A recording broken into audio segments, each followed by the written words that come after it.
फिलहाल वहां पर सर्च ऑपरेशन जारी है। बहुत शुक्रिया आपका तमाम जानकारी के लिए।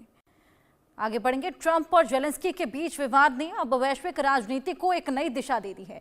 28 फरवरी को जो भी कुछ व्हाइट हाउस में हुआ, ऐसे में उससे ये तय है कि ट्रंप अब यूक्रेन के साथ अपनी शर्तों पर ही बातचीत करेंगे। हालांकि ट्रंप जिस तरह से एक के बाद एक कई देशों के राष्ट्राध्यक्षों को उनके मुंह पर ही सुना रहे हैं, उससे ट्रंप के बहुत इंपल्सिव और डेस्परेट होने की संभावनाओं को बल मिलता जा रहा है। अब ट्रंप अपने 4 वर्षों के शासनकाल में इतनी लंबी लकीर खींच देना चाह रहे हैं कि उसके बाद दुनिया ट्रंप के पहले और ट्रंप के बाद के खांचों में अब जानी जाए। इसके इंसेप्शन में वो चाह रहे थे कि जेलेंस्की पहले तो खनिज संसाधनों के लिए समझौते पर हस्ताक्षर करें, उसके बाद ही आगे की बातचीत हो। ऐसे में जेलेंस्की ने इसका विरोध किया और वहीं से बातचीत में खटासानी अब शुरू हुई। इस विवाद के बाद भारत के पास एक महत्वपूर्ण अवसर है कि वो इस वैश्विक समस्या में दखल अंदाजी करे और अपनी भूमिका को और भी मजबूत करे। भारत के पास ये मौका इसलिए भी है क्योंकि रूस और यूक्रेन दोनों ही भारत को निष्पक्ष मानते हैं और दोनों ही भारत की बात सुनते भी हैं।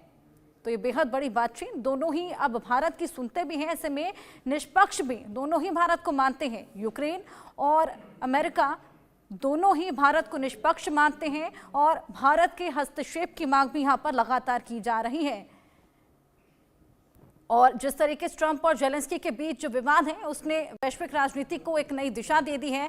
ऐसे में आपको बताएं कि अमेरिका रूस की दोस्ती कैसे है, भारत को इससे क्या फायदा मिलेगा, ये जानना भी आपके लिए बेहद जरूरी है। तो आपको बताते हैं कि यूएस रूस की दोस्ती से भारत को क्या फायदा मिलेगा, उसकी भी कई उम्मीदें हैं। यूक्रेन युद्ध के बाद से पश्चिमी देश भारत पर दबाव बनाते थे। ऐसे में जिस तरीके से ये दबाव बनाया जाता था, उसके बाद से भारत पर रूस की निंदा करने का दबाव पश्चिमी देश बनाते थे और पुतिन ट्रंप की दोस्ती से अब पश्चिमी देशों का दबाव भी कम हो गया है। रूस से कम दाम में तेल लेता है भारत और रूस के साथ ही पहले ही भारत के जो सामरिक रिश्ते थे वो अब मजबूत हुए हैं। यहाँ मजबूती देखने को मिली है सामरिक रिश्तों में।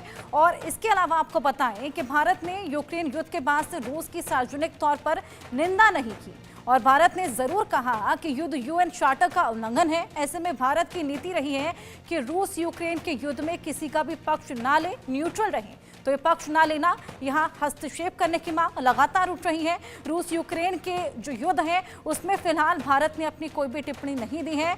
ग्रुप कैप्टन यूके देवनाथ जी हमारे साथ जुड़े हुए हैं, निपुण आलम बयान भी हमारे साथ जुड़े हुए हैं। सबसे पहले तो निपुण, मैं आपके पास आना चाहूंगी।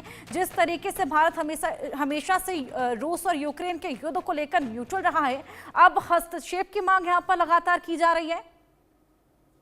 देखिए, बिल्कुल सही आपने बात कही, लेकिन देखिए भारत को हम ये कहें कि न्यूट्रल रहा, इसको तो पीएम मोदी ने भी एक बार कहा कि मैं न्यूट्रल नहीं हूं, हम न्यूट्रल नहीं है, हम शांति के पक्षधर हैं, हम पीस चाहते हैं, पीस की बात करते हैं। और ये बात तो उन्होंने अमेरिका में भी कही थी पीएम मोदी ने, और उन्होंने एक बात बड़ी अच्छी मेंशन भी की थी कि मैंने पुतिन के साथ बैठकर, पीएम मोदी ने कहा था कि मैं पुतिन के साथ बैठकर मीडिया के सामने मैंने बात कही थी कि ये जो समय है ये वॉर का समय नहीं है।